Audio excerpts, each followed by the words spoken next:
O pecado do homem foi apenas encoberto. Foi encoberto o pecado quando Deus sacrificou o animal, vê que o sangue daquele animal não tirou o pecado, mas a sentença viria de qualquer forma. O sangue só teria efeito lá na frente. Por quê? Porque aquele sacrifício foi simbólico, de forma escatológica, espiritual, mostrando o que se daria lá na frente na criação, em Cristo. Por isso que Paulo diz aqui, e nos elegeu nele. Ó, ele está falando, nos elegeu quem? Toda a criação. Nos elegeu nele antes da fundação do mundo, porque era o propósito de Deus resgatar, ter filhos espirituais. Isso é ser eleito. Está falando de uma presciência de Deus, de uma forma coletiva, mundial.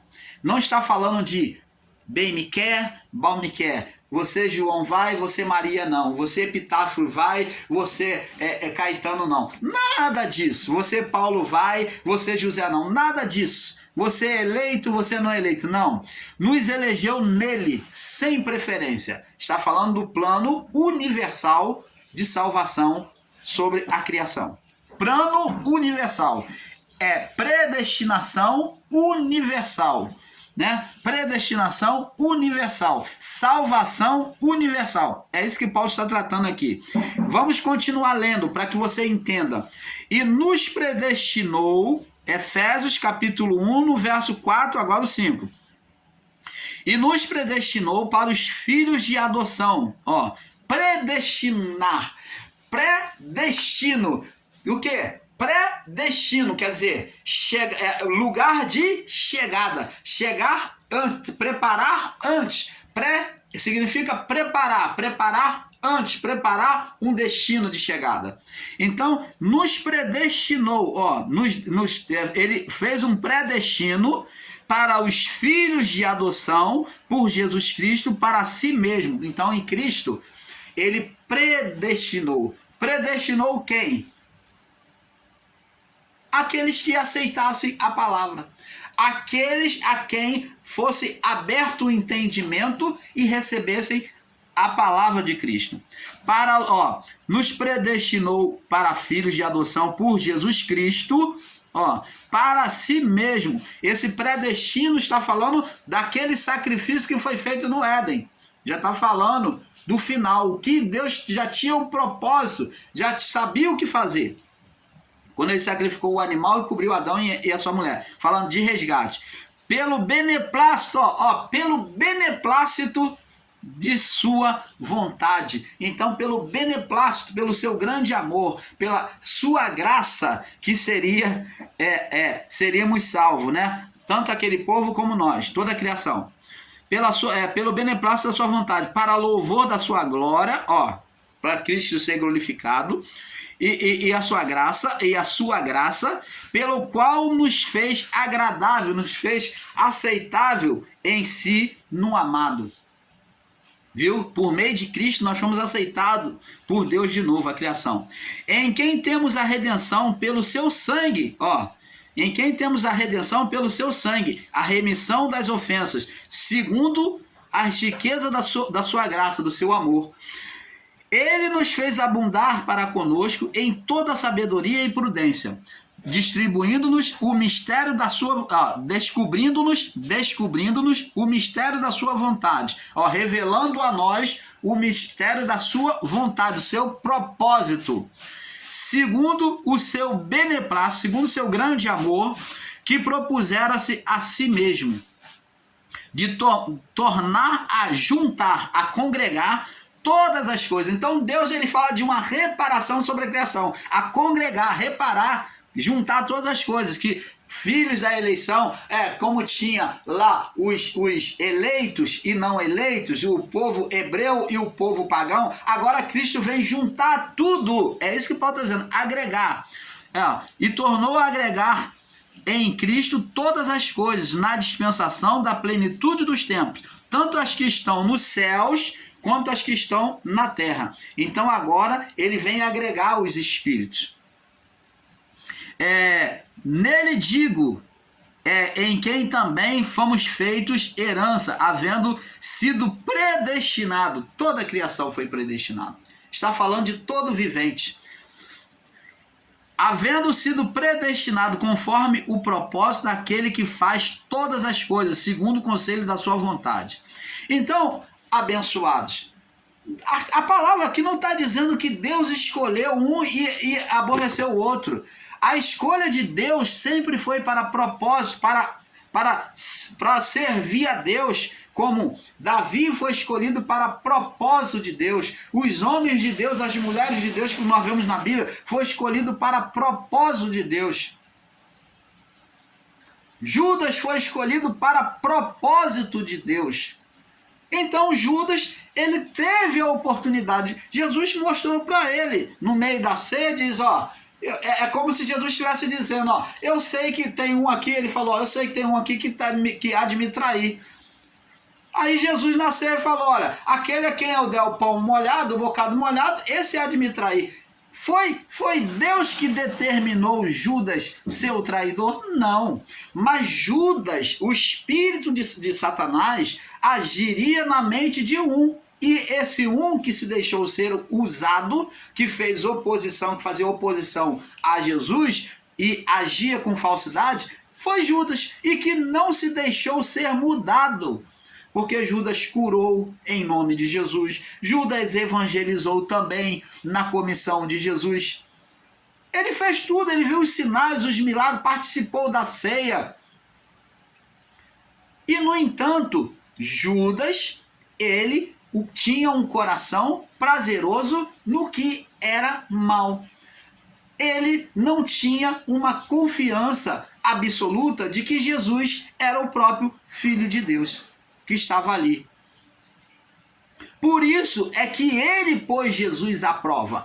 Tanto que ele cai em remorso quando depois que entrega Jesus, vê Jesus sendo açoitado, e então ele cai em remorso, porque ele vai vendo então, num determinado momento, em que realmente Jesus é o Filho de Deus. Ele vai e se enforca. Ele vai e morre enforcado. Então, você vê que a palavra diz que ele derramou as suas entranhas. O que se dá a entender é a forca, né? Então,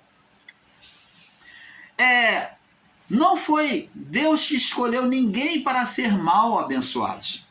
A escolha como Caim e Abel, como Caim escolheu ser mal, da mesma forma Judas não quis mudar. Jesus falava para ele quase diretamente, Judas, eu sei o que você está fazendo, eu sei que você mete a mão na bolsa, eu sei que você é o traidor. Jesus mostrou para ele na ceia que, eu sei que você está fazendo, te dou o pão molhado aqui, te dou o pão molhado, para você saber que eu sei. Agora, Judas, quando ele comeu, agora diz, vai lá e faz o que você tem que fazer, seu coração, esteja livre para fazer o que você quer fazer. Então Judas foi e entregou Jesus, recebeu as moedas para entregar Jesus.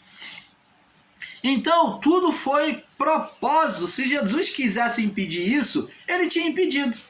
Mas foi propósito de Deus. Propósito. Então, vontade permissiva. Propósito é o mesmo que vontade permissiva.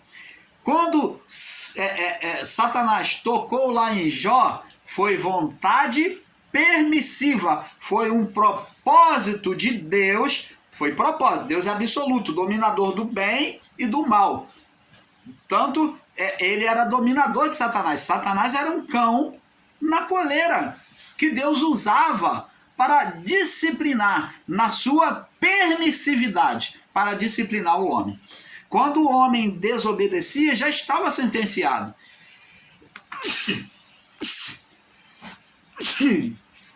Me perdoe, amados. Então, quando o homem desobedecia,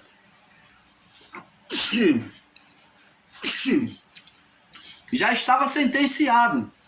Então, o ser Satanás, a todos que estivessem em oposição a Deus, estaria à disposição do ser Satanás. Então, logo, quando Deus queria disciplinar alguém, em oposição a ele diretamente, então ele movia o ser Satanás a poder fazer o mal contra a pessoa. Então ele falava, vai lá, porque Deus, ele não luta por si, mas ele lança o mal contra o próprio homem. Então não é Deus que foi lá e tocou. Nós vemos aí uma permissividade sobre a vida de Jó, quando ele fala, toca nele e verás se não blasfema de ti na tua face. Então Deus falou, não, Deus não foi lá e tocou. Tocou Deus? Deus se sujeitou ao mal? Não. Mas Deus falou, ó, vai você e toca. Porque o mal é usado para disciplinar. É como os demônios hoje são usados para disciplinar o homem que faz oposição à palavra. O homem é que gera os demônios na oposição, como Adão gerou junto com a sua mulher. A partir de Adão, todo homem gera, em oposição a Deus, a palavra de Deus, o homem gera demônios, os demônios continuam entre nós. Esse conto de carochinha que está se rolando por aí em graça, tentando ensinar que não existe mais demônios, que isso tudo é conto de carochinha, mas na verdade a carochinha que está contando são esses ensinadores em graça. São eles que estão tentando enganar a sua mente. São eles que estão enganando a sua mente, negando um fato que é verdade, que Adão e a sua mulher gerou um ser espiritual e que a partir de Adão o homem teria uma mente à disposição do mal, aonde pela mente, como Adão, em oposição à palavra, a Deus, ele estaria gerando demônios. Não mais o ser Satanás, que foi banido no juízo com os anjos, mas o homem continua gerando demônios. Por que Deus faz proibição e fez proibição desde os tempos antigos a prática da feitiçaria, do ocultismo? Porque o homem gerava espíritos opositores. O homem gerava espíritos que ele colocava, que o homem colocava como no lugar de Deus, oposição a Deus. Então, abençoados, esse fato de ensinar, porque a mente do homem que era serpente, outro ponto errôneo que está surgindo aí com o ensinamento em graça, é que a mente do homem é que era a serpente, de forma literal. Que serpente e mente são a mesma coisa. Isto é uma grande mentira. Se a serpente é a mente do homem, meu irmão e minha irmã ensinadora, que ensinam e aceitam isso, então na mente é que se projeta tanto os bons como os maus pensamentos. Então Jesus, ele quando estava fazendo a vontade do Pai, ele tinha serpente na mente? Era a serpente que ele estava gerando na mente quando ele buscou satisfazer a vontade do Pai? Os pensamentos bons, nossa, então é serpente? Então Deus tinha que aniquilar o homem por completo, aniquilando a mente do homem, aniquilando o homem por completo. Não era. Então Jesus, ele não destruiu, ele não esmagou a serpente, porque as mentes continuam gerando malignidade, carnalidade. Então está totalmente contraditório esse ensino de que a serpente era a mente do homem. Foi na mente do homem, sim, que ela foi gerada. E ela surge a partir da mente do homem. Mas a mente do homem pode gerar tanto coisas boas como coisas más. É na consciência, gera tanto coisas boas quanto coisas más, que a consciência é a parte alma do homem. Então, na consciência, ela gera tanto coisas boas como coisas más. Agora, por que ela gera coisas más? Porque junto à consciência está a vida, o espírito, junto à alma está a vida, e a vara, a vida, quando é desprezada, o espírito, quando é a voz do espírito, né, que o espírito humano é a essência divina, a voz do espírito, quando é desprezada, ela gera manifestação espiritual de serpente, como Deus indicou a Moisés lá sobre a vara, sobre o pó. E como é que você, ensinador em graça, vem ser literal e tentar negar uma verdade?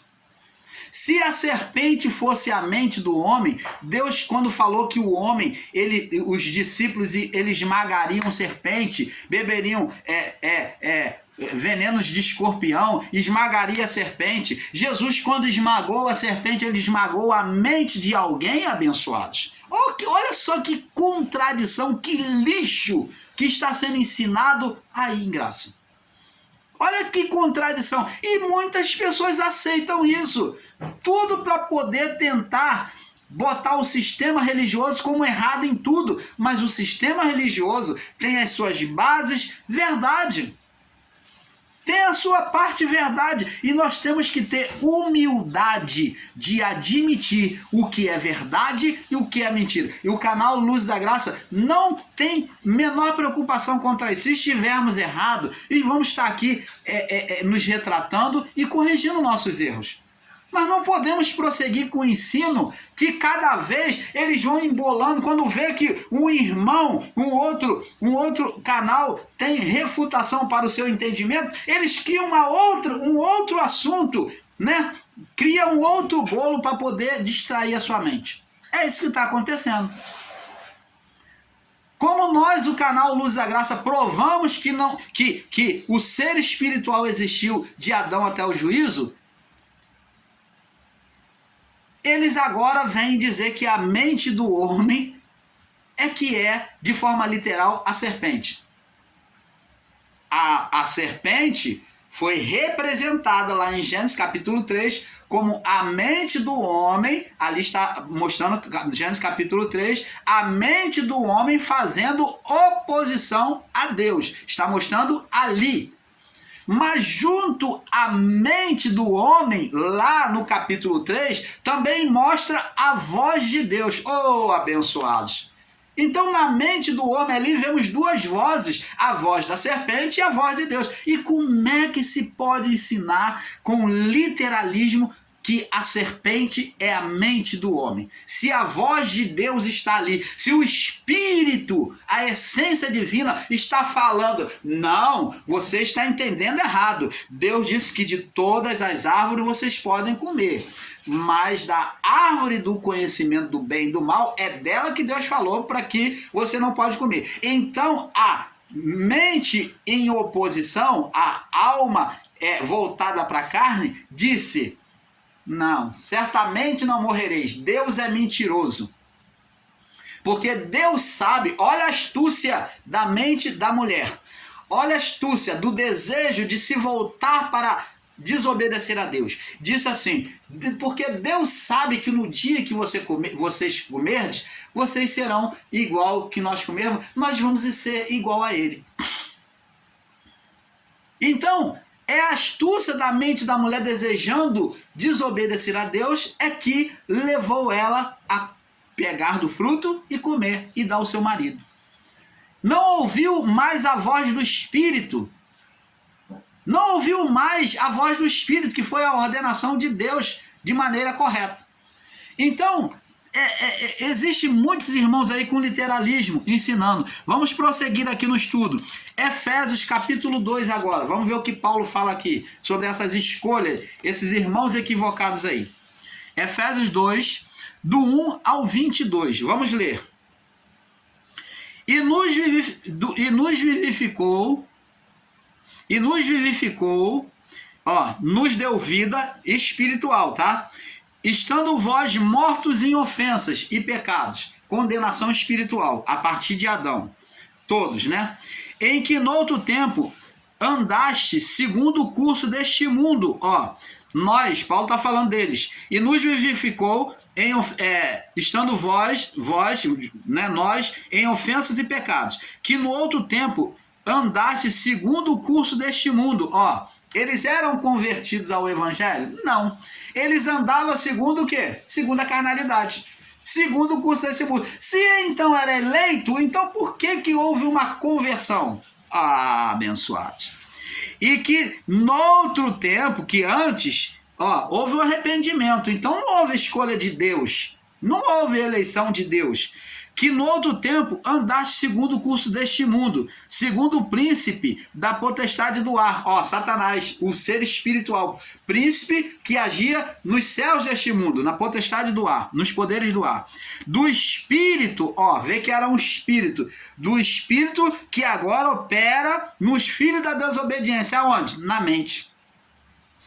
Entre os quais todos nós também andávamos, ó, eles também andavam nos desejos da nossa mente carnal, na nossa mente carnal, da nossa carne, fazendo segundo a vontade da carne, ó, os desejos da carne e dos pensamentos, não só os desejos da carne, mas dos pensamentos malignos.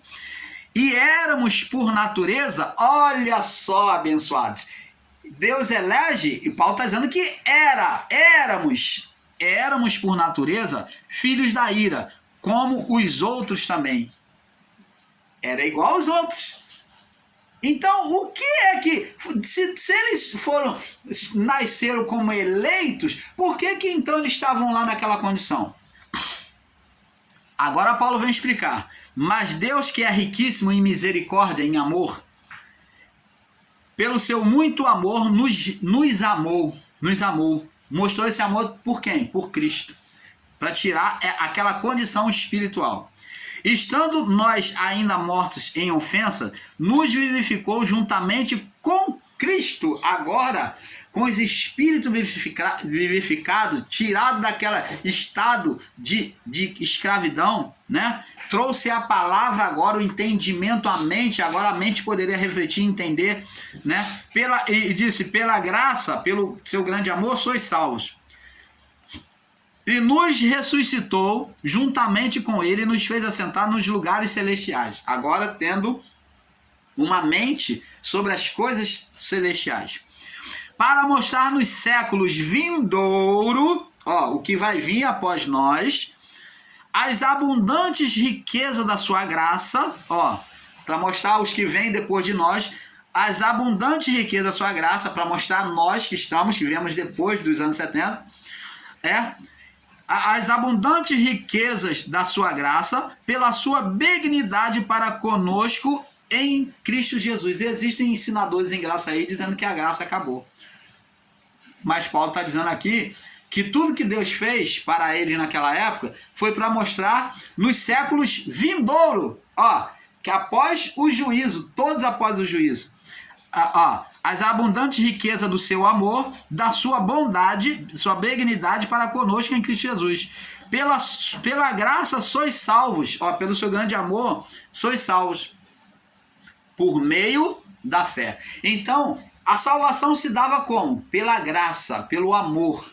Primeiro era o amor, mas ao se receber este amor, tinha que se acreditar, tinha que ter fé. O amor já havia sido derramado, já tinha dado a todos. O amor foi dado a todos. Por isso que a palavra diz lá em João 3,16, que Deus amou o mundo, ó, mundo, todos. Não vem dizer que era o mundo deles lá daquela época, que não. O mundo foi toda a criação, incondicionalmente. Não vem ensinar com jeitinho, com sutileza, com distração na mente, dizer que foi o mundo deles, foi aquele aion. Não, nada disso. Foi o mundo, a criação inteira, os que estavam, os que existiram e os que vão existir para todo sempre. Deus amou o mundo, a criação. Não vem dar jeitinho e dizer que foi aquele mundo deles, não. Não. Isso não cabe. Este mundo aqui é criação. Deus amou a criação. Deus amou o mundo de tal maneira que deu o seu Filho unigênito. Ele amou o mundo de forma incomparável, que deu o seu Filho unigênito, único, para que não pereçam, mas para que tenham, para que todo aquele que nele crê, aquele que nele crê, fé, receber o Evangelho, acreditar no Evangelho, para que aquele que nele crê não pereça, mas tenha a vida eterna.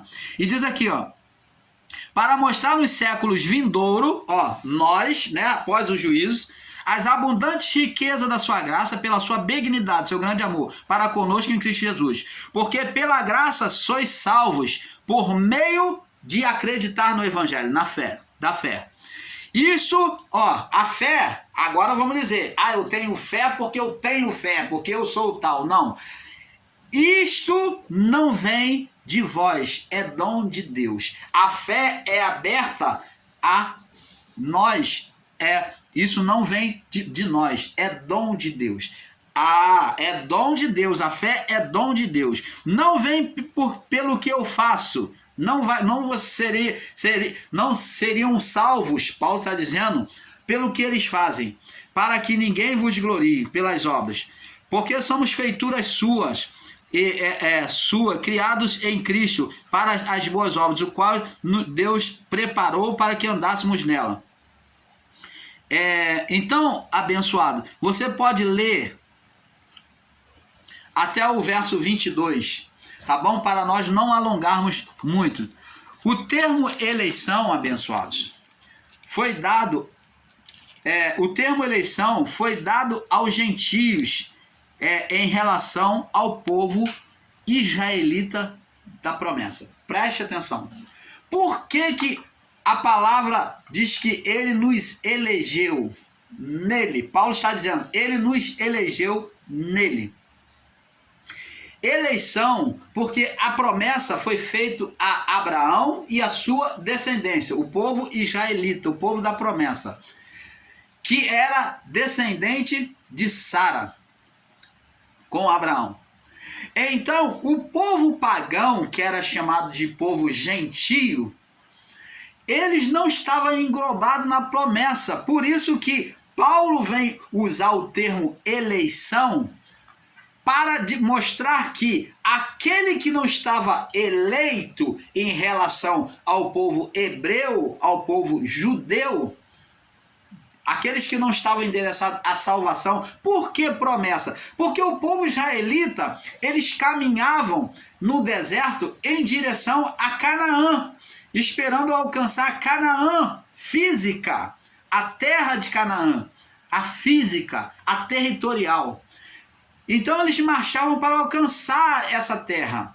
E agora Paulo vem usar palavras celestiais, espirituais, para mostrar a salvação de um povo que estava destinado a Canaã. Agora vem mostrar um povo eleito a salvação, a Canaã espiritual, celestial. Então, eleição agora é relacionado a um povo gentio que recebe a palavra, entende a palavra e crê na palavra do Evangelho. Então, esse povo que creu na palavra do Evangelho e passa a viver conforme o Evangelho, é selado com o Espírito Santo. Então, esse povo é chamado de povo eleito. Então, eles são selados com o Espírito Santo. Eleito é escolhido dentre aqueles que eram desconsiderados. Então, esse é o nome eleito, eleição, porque um gentio tirado do meio da condenação espiritual do deserto para a Canaã espiritual, celestial. Então, esses são os eleitos. Como o povo hebreu, que muitos que não se colocaram como eleitos de Deus no plano físico, e eles morreram no deserto, não alcançaram a Canaã física. O mesmo que aconteceu no físico é retratado de forma espiritual agora por Paulo, com eleitos e não eleitos, filho da salvação e filho da perdição, mas não que Deus escolheu. Você está entendendo, amado? Ou quer que desenha? Usar o termo eleito ou filho da eleição é afirmar que Jesus não voltou. Após o juízo, você usar e ensinar dessa forma, você está dizendo que Jesus não voltou. Porque o termo eleição fala de uma salvação celestial. Uma salvação de um povo pagão, um povo gentio, incluído na salvação espiritual. Se você ensina sobre eleição, você fala de eleito, predestinado, você está dizendo que Jesus não voltou e justificou ainda o povo do primeiro século. Você está dizendo, você que vai contra o sistema religioso, você que prega eleição, você está dizendo o mesmo que eles, que Jesus não voltou. Você que prega sobre filho eleito, não eleito, predestinado, não predestinado, filho da perdição, filho da salvação, você que prega sobre o ímpio como ímpio diante de Deus, existe impiedade sim, existe o homem ímpio sim, para nós, mas para Deus, você pregar e ensinar ímpio para Deus, filho da perdição para Deus, é você dizer que o juízo não aconteceu, que Jesus não voltou ainda. Então, esses ensinos desses irmãos aí em graça está sendo contraditório. É por isso que nós, o canal Luz da Graça, não aceitamos, nos apartamos desses lixo ensinado em graça. Porque isso é lixo, é ser contraditório com o que eles realmente ensinam. Eles se contradizem contra seus próprios ensinos. E eu estou provando isso aqui para vocês. Então, pois esse título eleito foi dado dado aos gentios, os gentios salvos. O título eleito foi dado aos gentios salvos, aos que foram incluídos na salvação, na Canaã celestial. Pregar a eleição é afirmar que Jesus não voltou. Resumo. Cristo fez uma união entre o judeu e o gentio. Ele quebrou o muro de separação. Não foi dito lá por Paulo? Esses eleitos ou incluídos foram aqueles que abrigaram o evangelho de Cristo em seu coração. Vamos em Efésios capítulo 3, no verso 6. Paulo dizendo isso. 3:6. Diz assim: a saber que os gentios são co-herdeiros, co-herdeiros e de o mesmo corpo e participante da promessa em Cristo pelo evangelho. Você está vendo, abençoados? Os gentios foram incluídos na salvação de Cristo. Efésios 2:1. Efésios 2:1. E vos vivificou, estando vós mortos em ofensas e pecados. Estavam em pecados? Quem? Os gentios.